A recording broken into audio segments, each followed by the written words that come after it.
لبيك لبيك لا شريك لك لبيك. صحیح میں بتا دیتا ہوں.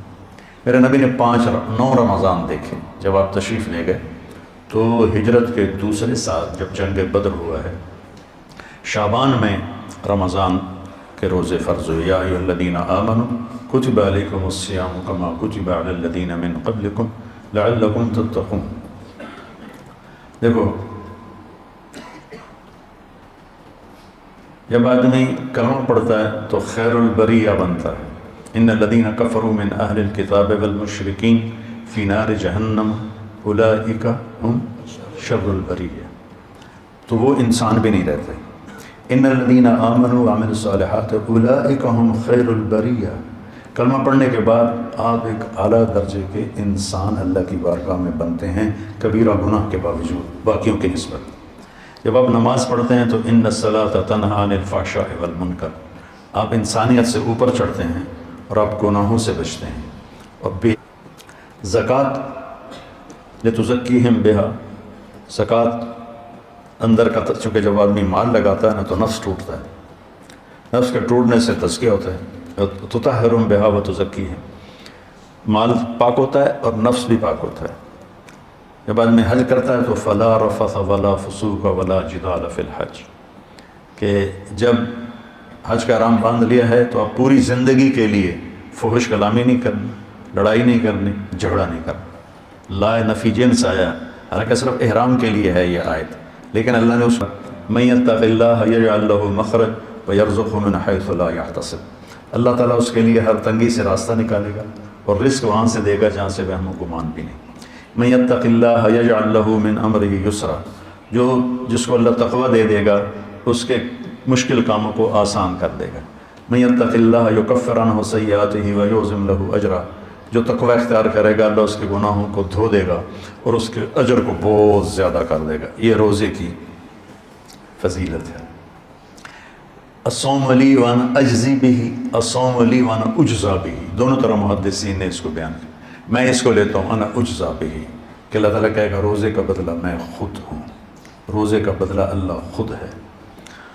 تو میرے نبی پاک صلی اللہ علیہ وسلم نے 9 رمضان دیکھے، اور آپ کی عادت مبارک تھی کہ آپ افطار سحری آخری وقت میں کرتے تھے. آخری وقت، ادھر بلال اذان دیتا، ادھر آخری لقمہ آپ کے منہ میں ہوتا تھا. اور افطاری بہت جلدی کرتے تھے. ایک آدمی چھت پہ کھڑا ہوتا تھا جب آپ مدینے میں ہوتے تھے. جب آپ سفر میں ہوتے تھے تو ایک آدمی پہاڑی پہ کھڑا ہوتا تھا. جو ہی سورج کا کنارہ ڈوبتا تھا تو ساتھ ہی وہ کہتا یا رسول اللہ غربت. آپ اس وقت کھجور سے، پانی سے، دودھ کی لسی سے، ان 3 چیزوں سے آپ افطار فرمایا کرتے تھے. اور پھر اس کے بعد کوئی کھانے کی چیز ہوتی تو کھا لیتے تھے، ورنہ وہی کھجور ہی ان کا کھانا ہو جاتا تھا. ایک دفعہ آپ سحری کا کھانا کھا رہے تھے اور آپ کے ساتھ حضرت کعب بن عجرہ، مقداد بن اسود اور علی رضی اللہ تعالیٰ عنہ آپ کے ساتھ تھے. بکرے کی سری پکی ہوئی تھی اور آپ سحری کھا رہے تھے. تسحروا، سحری کھاؤ. اللہ تعالیٰ نے پہلی امتوں کو سحری نہیں دی. کیا کہ اس میں برکت ہے؟ فَإِنَّ فِي السُّحُورِ بَرَكَةٌ، آپ نے سحری کو بابرکت قرار دیا. اور پہلی امتوں کو سحری نصیب نہیں تھی، ہمیں سحری کا اللہ تعالیٰ نے حکم دیا. تو حضرت بلال آئے اور آ کر کہنے لگے یا رسول اللہ لقد اصبحت، صبح ہو گئی ہے، آپ کھانا پینا چھوڑ دیں.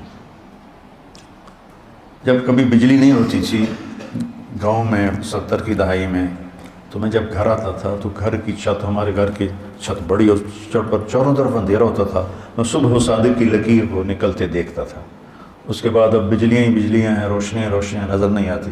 لیکن وہ حتی یتبین لکم الخیط الابیض من الخیط الاسود، حضرت عمار بن یاسر نے یہ آیت سنی تو ایک دھاگا سفید ایک دھاگا کالا اپنے سرانے کے نیچے رکھ لی اور اس کو دیکھتے رہے اور کھاتے رہے. اور وہ تو ہم نے کہا تیری سحری تو بڑی لمبی ہو گئی. پھر یہ صبح و صادق مراد ہے. صرف عربی جاننے سے آدمی نہیں سمجھتا جب تک کسی کی صحبت نہ ہو. تو یہ کہہ کر چلے گئے اذان دینے. اذان دینے کے لیے وہ ایک انصاری عورت کے گھر پر چڑھتے تھے. وہ چڑھنے لگے تو پھر واپس آئے تو دیکھا تو آپ کھا رہے تھے. انہوں نے کہا یا رسول اللہ واللہ لقد اصبحت، یا رسول اللہ اللہ کی قسم صبح ہو گئی. تو آپ نے اپنے ہاتھ اٹھا لی، کہا یا بلال ما اصبحنا، ابھی صبح نہیں ہوئی تھی لیکن تو نے قسم کھائی تو تیری قسم جھوٹی نہ پڑے. اللہ نے صبح صادق کو پہلے نکال دیا. اور حضرت علی نے فرمایا اگر بلال قسم نہ کھاتے تو جب تک ہمارے نبی کھاتے رہتے صبح صادق ہونی نہیں تھی. تو سحری میں آپ مختلف چیزوں سے جو کی روٹی مل گئی، کھجور مل گئی. افطاری میں بھی یہ تھا. اور ایک روزہ بھی سب کا قضا ہوا، چونکہ یوم غیم اندازے سے روزہ افطار کرنا ہے. بادل والے دن روزہ افطار کرو جب تمہیں اندازہ ہو جائے کہ سورج غروب ہو گیا. تو سارے مدینے پر گہرے بادل تھے، تو سب نے سمجھا کہ سورج غروب ہو گیا تو سب نے افطار کر لیا. اللہ کے نبی نے بھی افطار کر لیا. تھوڑی دیر کے بعد بادل چھڑے تو سورج سامنے کھڑا ہوا تھا. پھر اس روزے کو پورے اہل مدینہ نے عید کے بعد اس کی قضا کی. اور رمضان میں آپ کی جو بڑی عبادت تھی وہ قرآن تھا. 3 دن 9 سال میں 9 رمضان میں صرف 3 دن آپ نے تراویح کی نماز پڑھی. کتنی رکعت پڑھی کوئی صحیح حدیث کوئی نہیں ہے. ٹھیک ہے، اس کے بعد چھوڑ دی. اس لیے حضرت عائشہ کا فرمان صحیح ہے کہ بخاری شریف کی روایت ہے کہ رمضان اور غیر رمضان میں آپ کی 11 رکعتی نماز تھی. چونکہ آپ نے تہجد کا اہتمام کیا، تراویح کا نہیں. اور چوتھے دن آپ نہیں آئے اور وجہ بتائی کہ میں اس لیے نہیں آیا، مجھے ڈر لگا کہ تمہارے اوپر یہ فرض نہ ہو جائے. وہ فرض ہو جاتی تو پھر لوگ 4 رکعت نہیں پڑھتے تو تراویح چھوڑ دیتے تو کتنا بڑا گناہ ہوتا. تو اس میں پھر آپ کے زمانے میں کوئی تعداد نہیں تھی اور حفاظ الگ الگ کھڑے ہوتے تھے. اور اس جیسے یہاں ہو رہا ہے اہتمام، جیسے اب آپ الگ الگ سنا رہے ہیں وہاں الگ الگ مسجدوں میں سناتے تھے. پھر ابوبکر صدیق رضی اللہ عنہ کا زمانہ آیا تو اس میں بھی اسی طرح چلتا رہا معاملہ بغیر تعداد کے تعین کے. عمر رضی اللہ عنہ کا اوائل جو تھا شروع کا خلافت کا زمانہ، اس میں اسی طرح چلتا رہا. ایک دن آپ مسجد میں داخل ہوئے تو آپ نے دیکھا الگ الگ نماز پڑھ رہے تھے لوگ. تو آپ نے کہا کہ میں ان کو ایک امام پہ کیوں نہ جمع کر دوں. تو ابی بن کعب پر آپ نے سب کو جمع کیا اور 20 تراویح فرمایا. صحیح روایت. اور یہ بھی صحیح روایت ہے کہ آپ نے ابن الصائب، پہلے ان کا نام کیا یاد نہیں، ان کو 8 تراویح پڑھانے کا حکم دیا. تو اب اگر کوئی 8 پڑھتا ہے گنجائش ہے، لڑائی نہیں کرنی. 8 کا تو ثبوت ہی کوئی نہیں. اگر کوئی 20 پڑھتا ہے تو صحیح حدیث ہے، اسے لڑنا نہیں چاہیے کہ تو بدعت ہے. بدعت ایک تو ہمارے ان بھائیوں کو یہ بڑی جلدی پتہ چل جاتا ہے بدعت ہے بدعت. تو 20 کی روایت بھی حضرت عمر سے ہے اور 8 کی روایت بھی حضرت عمر سے ہے. امت کا بڑا طبقہ 20 پر جمع ہوا اور تواتر سے ایک عمل سینکڑوں سال سے لاکھوں کروڑوں امت کے افراد 20 پر پوری دنیا میں پڑھیں اور چند لاکھ یا چند کروڑ 8 پڑھیں اور وہ پھر اپنی رائے اس طرح مسلط کریں کہ 20 تراویح تو ہے ہی نہیں. شیخ عطیہ بن سالم رحمۃ اللہ علیہ مسجد نبوی میں درس دیتے تھے اور سب سے بڑے تھے اس وقت محدث 90 کی دہائی میں. اس وقت میں جب حج پہ جاتا تھا تو حضرات کے ساتھ جانا ہوتا تھا تو ہم 1 مہینہ مدینہ ٹھہرتے تھے. تو میں پورا مہینہ ان کے درس میں بیٹھتا تھا اور بہت فائدہ ہوتا تھا درس. ان کی کتاب تھی صلاۃ التراویح، وہ میں نے ساری پڑھی. کہ میں نے یہ کتاب اس لیے لکھی ہے کہ میں دیکھتا ہوں کہ 8 تراویح کے بعد بہت سے لوگ نماز چھوڑ کے پیچھے بیٹھ جاتے ہیں. اس پر یہ عنوان تھا اور پھر آگے بات کی کہ یہ نفل ہے. کوئی مدینے والے 40 پڑھتے تھے بعد کے حضور کے بعد کے زمانہ میں، خلفاء راشدین کے بعد کے. مکے والے وہ 4 تراویح پڑھ کے 1 طواف کرتے، پھر 4 تراویح پڑھ کے 1 طواف کرتے. مدینے والوں نے کہا ہوں اسی طواف تک کر نہیں سکنا، ایسی کی کری. انہوں نے کہا اسی 20 دیاں 40. خان صاحب 2 رکعت نماز نفل اللہ اکبر. ایک کوئی پنجابی جو صحیح بات ہے تو 8 پڑھ لے، لڑو نہیں. 20 پڑھ لے. اپنے جو تم دیکھتے ہو امت کا تواتر اس پہ قائم رہو. اور اس بحث میں کبھی نہ پڑھنا کہ 8 رکعت نہیں ہیں بھی. وہاں جیلم کی مسجد اہل حدیث کی تھی، تو میں راول پنڈی سے آ رہا تھا، اس وقت جی ٹی روڈ تھی، وہاں ہم ظہر کی نماز کے لیے رکے۔ میں اندر داخل ہوا تو دروازے کے ساتھ ایک بہت بڑا ایک لگا ہوا تھا اشتہار کہ 20 تراویح ثابت کرنے والے کو 5 لاکھ روپے انعام۔ تو ایسی احمقانہ حرکتیں کرنے کے لیے زندگی نہیں ہے، تھوڑی سی ہے، اسے صحیح کام میں لگانا ہے۔ تو آپ کی عبادت 11 رکعت ہی رہی 9 سال، پورے 9 سال آپ کی عبادت 11 رکعت رہی۔ اور قرآن کا آپ دور فرماتے تھے جبریل کے ساتھ، رمضان میں جبریل آتے تھے، اب ایک قرآن غالباً جبریل سناتے ہوں گے، ایک قرآن اللہ کے نبی سناتے ہوں گے۔ جس سال آپ دنیا سے تشریف لے گئے اس رمضان میں آپ نے 2 قرآن سنا ہے، 2 دفعہ قرآن کا دور کیا۔ اور پھر لیلۃ القدر کے تلاش میں آپ نے ایک دفعہ پورا مہینہ اعتکاف کیا، پورا مہینہ۔ پھر اس کے بعد فرمایا کہ اس کو آخری 5 راتوں میں تلاش کرو، 21، 25، 21، 23، 25، 27، 29، اس میں اس کو تلاش کرو۔ اور آخری اشراء پہ اعتکاف بیٹھتے تھے، آپ کی مستقل سنت۔ ایک دفعہ آپ کا آپ نے اعتکاف کسی وجہ سے نہیں کیا، وہ ایسا ہوا کہ حضرت عائشہ آپ کے اعتکاف میں بستر لے کر آ گئیں، ان کو دیکھ کر حضرت زینب بھی بستر لے کر آ گئیں۔ تو آپ نے دیکھا یہ سوکنیں تو آپس میں ہی لڑیں گی مسجد میں، تو آپ نے اعتکاف اٹھا دیا اور ختم کر دیا۔ اور پھر شوال میں آپ نے 10 دن اعتکاف کے گزارے۔ ایک دن کا اعتکاف 3 خندق جہنم سے دوری ہوتی، اور ایک خندق کا فاصلہ زمین آسمان کی مسافت کے برابر ہوتا ہے۔ تو اعتکاف آپ کی مستقل سنت تھی، اور اس میں آپ کی سخاوت بڑھ جاتی تھی۔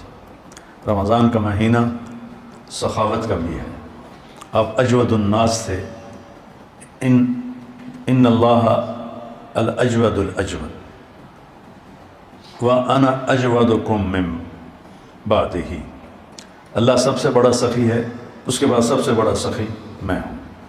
تو اس میں کھانا کھلانا ماشاءاللہ، جب صحت اچھی تھی تو بہت رمضان اللہ کے فضل سے گزرے حرمین میں، تو وہ عربوں کی فطرت میں سخاوت، اجمیوں کی فطرت میں کنجوسی ہے، ہمیں سخاوت سیکھنی پڑتی ہے، عرب میں سخاوت فطری ہوتی ہے۔ حاتم طائی سے کسی نے پوچھا اپنے سے بڑا سخی دیکھا؟ کہنے لگا ہاں، سخی جنت کے قریب ہے، سخی لوگوں کے قریب ہے اور جہنم سے دور ہے، اور بخیل اللہ سے دور ہے، لوگوں سے دور ہے، جنت سے دور ہے اور جہنم کے قریب ہے۔ تو اس میں صرف زکوٰۃ نہیں، زکوٰۃ کے اوپر بھی خرچ کرنا چاہیے۔ آپ بھی ایک دوسرے پہ چھوٹی موٹی، کسی کو کھجور کھلا دو، کسی کو کوئی شربت پلا دو، کسی کو کچھ کھلا دو، تاکہ آپ سخیوں میں آ جائیں۔ تو آپ کی رمضان میں ایک آپ کا روزہ،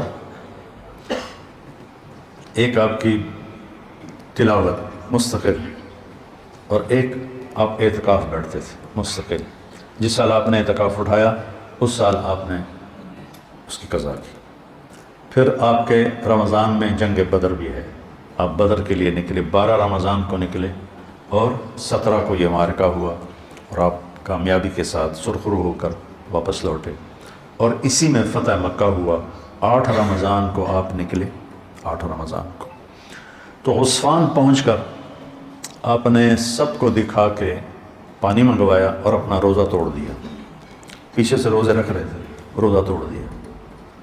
تو صحابہ نے بھی روزہ توڑ دیا۔ کچھ جو زیادہ ہمت والے تھے انہوں نے کہا نہیں ہم نبھائیں گے، انہوں نے نہیں توڑا۔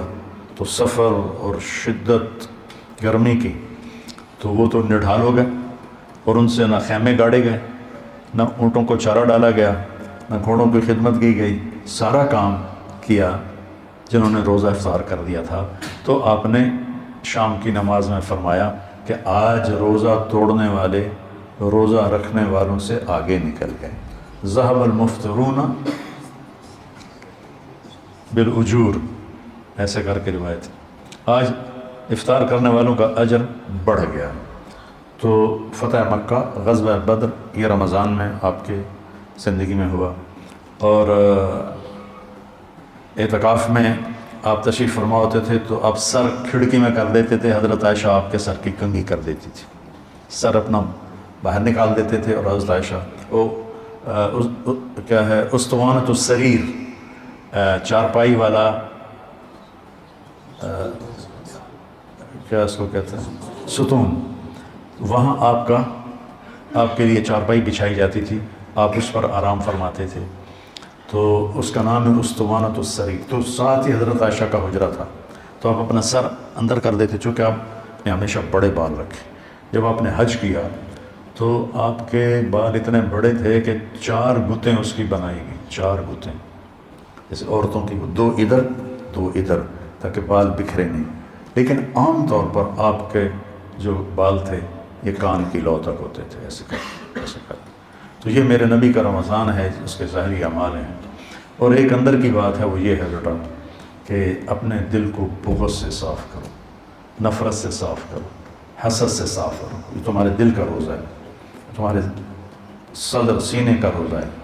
جس کسی سے لڑے ہوئے ہو اسے معاف کر دو، جس کسی کی نفرت ہے اس کو دل سے دھو دو، جس کسی کے ساتھ تمہارا معاملہ خراب ہے اس کو اللہ کے سپرد کر دو۔ جھگڑا کرنا، میرے نبی نے مدینے والوں سے کہا میرے بعد تمہیں تمہارا حق نہیں ملے گا، کیا کرو گے؟